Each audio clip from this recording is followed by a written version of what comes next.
যদি আপনিও 15,000 টাকার মধ্যে এমন একটা স্মার্টফোন খুঁজছেন যার মধ্যে থাকবে বড় ব্যাটারি, ভালো ক্যামেরা আর পাওয়ারফুল প্রসেসর, তাহলে এই ভিডিওটা মিস করবেন না। কারণ আজকের ভিডিওতে বলবো মোটরোলার একদম ফ্রেশ লঞ্চ মোটরোলা G67 পাওয়ার নিয়ে। তো চলুন ভিডিওটা স্টার্ট করা যাক। বক্সটা একদম মোটরোলার এই ইকো ফ্রেন্ডলি ডিজাইন করা। ভিতরে পাবেন একটা চার্জার, একটা টাইপ সি কেবল, তবে ব্যাক কভার দেওয়া নেই। এবার আসি ডিজাইন ও কালার নিয়ে। এখানে 3টে রঙে এই ফোন পাওয়া যাবে। বাজেট ফোনে এত কালারের অপশন দেওয়া সত্যিই ভালো উদ্যোগ। ফোনটার ব্যাক সাইডে ভেগান লেদার ফিনিশ আছে, আর ক্যামেরার পাশে একটু এস লাইক ইফেক্ট দেওয়া হয়েছে, যাতে এটা অন্য মোটরোলা ফোনের থেকে আলাদা লাগে। Rounded edge, polycarbonate frame, thickness 8.4 mm আর ওজন প্রায় 208 গ্রাম। কনসিডারিং এতে 7000 mAh ব্যাটারি আছে, তাও ওজনটা একদম ঠিকঠাক। ফিঙ্গারপ্রিন্ট সেন্সর থাকছে সাইডে। এতে আপনি পাচ্ছেন dual stage speaker with Dolby audio. আমি সাউন্ড কোয়ালিটি একবার প্লে করে আপনাদের শোনাচ্ছি। সাউন্ডটা লাউড আর বেসও একদম ব্যালেন্সড। ফোনটাতে থাকছে dual SIM slot, 3.5 mm headphone জ্যাকও আছে, USB-C পোর্ট আছে, IP64 রেটিং ও মিলিটারি সার্টিফিকেশনও দেওয়া হয়েছে। Next display. মোটরোলা অবশেষে ফ্ল্যাট ডিসপ্লে ফিরিয়ে এনেছে, কারণ সবাই কার্ভ ডিসপ্লে পছন্দ করে না। এতে আছে 6.7 ইঞ্চের ফুল HD plus LCD panel, 120 hertz refresh rate থাকায় টাচ রেসপন্স কিন্তু দারুণ। ফোনটির পিক ব্রাইটনেস 1050 নিটস, ব্রাইটনেস খুব ভালো। ইনডোর আউটডোর দুই জায়গাতেই পরিষ্কার দেখা যায়। কালার বুস্ট মোড অন করলে ভিডিও দেখা আরো মজার লাগে।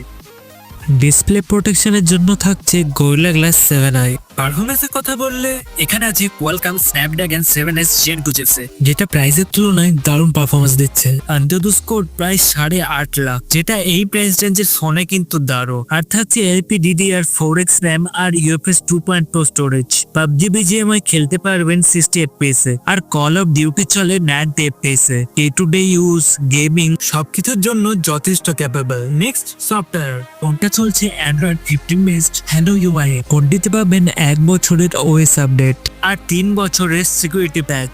প্রি ইনস্টলড কিছু অ্যাপ আছে, কিন্তু সব আনইনস্টল করা যায়। বাকি কল রেকর্ডিং করতে চাইলে তার জন্য গুগল ডায়ালার আছে। জিমিনাই সার্কেল টু সার্চ, মোটরোলার সমস্ত স্মার্ট ফিচার যেমন smart connect, family space, think shield, Moto secure, Moto unplug, সবকিছুই পাচ্ছেন। এবার আসি সবচেয়ে ইন্টারেস্টিং পার্ট, ক্যামেরা। পেছনে আছে 50 MP Sony LYT 600 sensor. OS নেই, তবে EIS আছে। তা সত্ত্বেও কিন্তু ভিডিও স্টেবিলাইজেশন ভালো, যেটা এই ভিডিও স্যাম্পলটিতে আপনি দেখতেই পাচ্ছেন। আর আছে 8 MPর আল্ট্রা ওয়াইড লেন্স, যেটা এই প্রাইস রেঞ্জে খুবই রেয়ার। ভিডিও শুট করা যাবে 4K 30 FPS এ। সেলফি ক্যামেরা 32 MP, এটাতেও 4K ভিডিও সাপোর্ট আছে। ডে লাইট ফটোতে রং, ডাইনামিক রেঞ্জ সবই দারুণ। স্ক্রিনে এই ফোন দিয়ে তোলা কিছু ফটো স্যাম্পল শো করছি, আপনাদের ফটো কোয়ালিটি কেমন লাগছে অবশ্যই জানাবেন। নাইট মোডও অনেক ইমপ্রেসড। এই ফোনে অটো নাইট ভিশন দেওয়া হয়েছে, যেটা লো লাইটে কিন্তু দারুণ কাজ করে। ফটোগুলো কিন্তু যথেষ্ট শার্প এবং কন্ট্রাস্ট। সেলফিতেও ব্যাকগ্রাউন্ড ডিটেল ও ফোকাস শার্প। নেক্সট ব্যাটারি ও চার্জিং।